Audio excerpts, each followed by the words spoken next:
बड़ी खबर महाराष्ट्र से सामने आई, जहां संजय राउत ने कहा कि जब तक मोदी हैं हम सेफ नहीं। उद्धव ठाकरे गुट के सांसद संजय राउत ने कहा कि तीखे जवाब देते हुए कहा कि मोदी हैं तो हम लोग सेफ नहीं।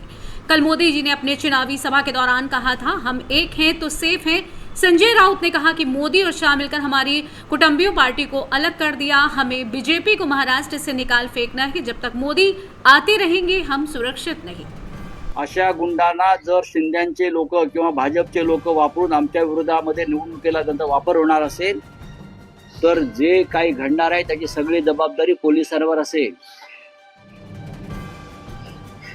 बोला आता काय तुमचं म्हणणं आहे? मोदी कार्यालय तुमचं म्हणणं आहे की एक हे तो सेफ आहे असं त्यांचं आता मोदींच्या या काळामध्ये कोणीच सेफ नाही। वेगळं करण्याचा प्रयत्न करताय असं ते देखील कोण वेगळं करते?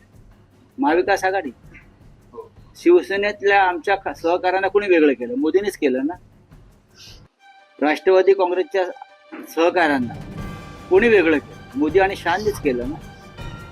आपण काय बोलतोय हे मोदी आणि शहांनी आधी समजून घ्यावं।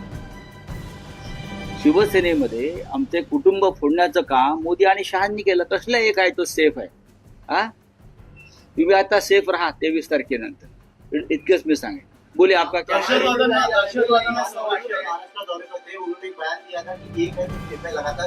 देखो ये इस प्रकार की बयानबाजी करने की नौबत प्रधानमंत्री पर क्यों आ रही है? बटेंगे तो कटेंगे नहीं चला, बटेंगे तो कटेंगे लोगों ने फेंक दिया हमारे यहाँ। अब एक है तो सेफ है, किसको आप एक कर रहे हो, किसको सेव कर रहे हो? इस राज्य की पूरी जनता आपकी नहीं है क्या? इस देश की पूरी जनता आपकी नहीं है? हम सेफ है महाराष्ट्र, और हमको ज्यादा सेफ होना है, इसलिए हमको बीजेपी को यहाँ से निकालना है। और आप आने से ही महाराष्ट्र में हम अनसेफ हो जाते हैं, क्योंकि हमको मालूम है आप यहाँ आकर लोगों को भड़काएंगे, दंगे के लिए एनकरेज करेंगे, बटेंगे और कटेंगे जैसी घोषणाएं देंगे। जब तक आप यहाँ आते हो तब तक हम अनसेफ है, इसलिए हम इस राज्य से आपको पूरी तरह से बाहर फेंक देंगे।